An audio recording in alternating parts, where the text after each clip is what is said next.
CBI এর ব্যর্থতা নাকি সেটিং? মঙ্গলবার গ্রুপ সি মামলায় প্রাক্তন শিক্ষামন্ত্রী পার্থ চ্যাটার্জির জামিন অন্তত সেই প্রশ্ন তুলে দিচ্ছে। আলিপুরের বিশেষ সিবিআই আদালত 90,000 টাকার ব্যক্তিগত বন্ডে পার্থকে জামিন দিয়েছে। বলা হয়েছে আদালতের অনুমতি ছাড়া কলকাতা ছেড়ে যেতে পারবেন না প্রাক্তন শিক্ষামন্ত্রী। তবে এই মামলায় জামিন পেলেও জেলে থাকতে হবে পার্থকে, কারণ তার বিরুদ্ধে রয়েছে প্রাথমিক শিক্ষক নিয়োগ দুর্নীতি মামলা।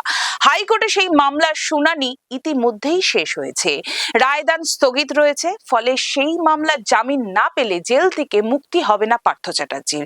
2022 সালের 22শে জুলাই নাকতলায় পার্থর বাড়িতে অভিযান চালিয়ে কোটি কোটি টাকা উদ্ধার করে ইডি। তার ঘনিষ্ঠ হিসাবে পরিচিত অর্পিতার টালিগঞ্জ ও বেলঘড়িয়ার ফ্ল্যাট থেকেও উদ্ধার হয় টাকা। টালিগঞ্জের ফ্ল্যাট থেকে উদ্ধার হয় 21,90,00,000 টাকা, আর বেলঘড়িয়ার ফ্ল্যাট থেকে 27,90,00,000 টাকা। গ্রেফতার করা হয় পার্থ এবং অর্পিতাকে।